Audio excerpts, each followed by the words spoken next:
are the nation, we are part of this. Yes, we are so amazing, that's the least we shall be. At the heart of the nation, changing history. How can they say that we are finished? We have just begun. I might be an entrepreneur these days with the day job of managing the media companies under the Red Group and the team of people that keep us special. But I never forget that I am first and foremost a storyteller. It's what I have always wanted to be, first when I thought fiction, and then when I discovered my impatience was better suited to the notepads of a journalist. A storyteller in the now, in the present, in the center of the story as it unfolds, shaping, directing, pulling, and pushing. I have also been lucky to stand at a vantage position as my generation has evolved and as my peers and myself have come into our own. As a business person managing people and resources in a time of great flux, as a media owner not uninterested in driving the conversation, and combining that profession with the difficult passion of making change in a country and continent like ours. How do you want to engage the world? Do you want to engage the world as a single-minded bureaucracy like China? Do you want to engage the world as a post-conflict survivor like Rwanda? Or do you want to kill half of a yearly son before it even gets to the cinemas? Right. You know, what kind of a country do we want to be? What kind of a democracy do we choose to be? How do we want to govern our constituent parts? It's not, we've not come to a consensus. And if you look at much of our crises, it reaches that central question of where we. And so that article tried to look at that issue, broke down how we should address that question, and said, well, we haven't, but there's no, if Rwanda could come out of a genocide and still rebuild this country, it's never too late for Nigeria to answer that question. As I have navigated those waters, I have always felt that I bore a responsibility to myself to share my thoughts and lend my voice to the issues that matter to me, with clarity, with honesty, and with deliberate disregard to the fears that gnaw at my heart time and again.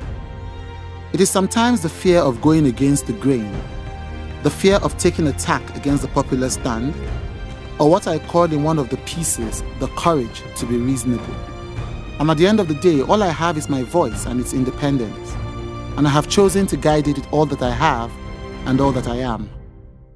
And over the years, I have shared my thoughts as they have come, as a columnist at Next, on the pulpit of the Future Awards Africa, on our internet newspaper, yniger.com, at important public events with the president or with corporate, political, and civil society leaders across the country and outside.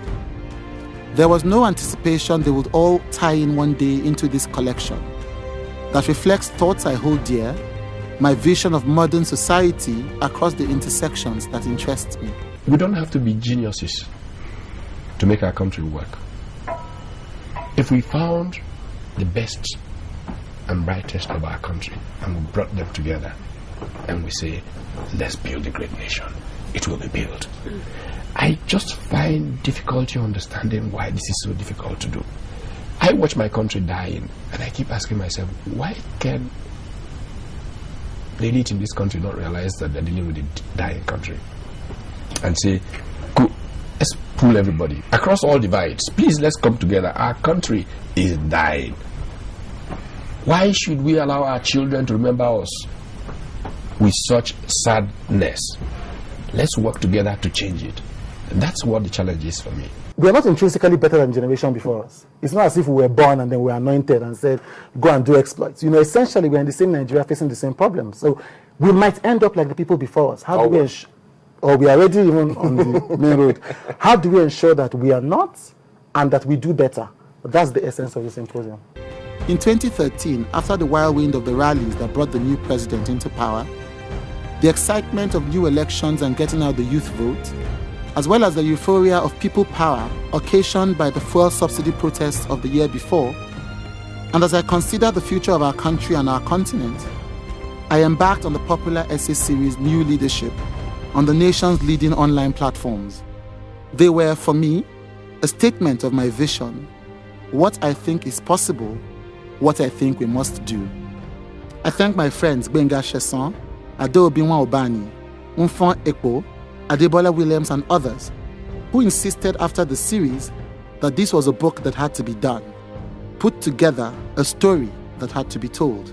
This book is a result of my agreeing with them, expanded beyond the essays, and spread over a timeline of at least 7 years. They constitute my personal narrative of what it means to be young and to be African in these exciting times. It is a time of great disappointment in the present and in the state of our nation, and yet one of great hope and opportunity for what we can do and for what is possible. And yes, they were right. And I am glad I took off the cap of business and committed to getting this done. Our collective narrative needs to be defined. And if not now, then when?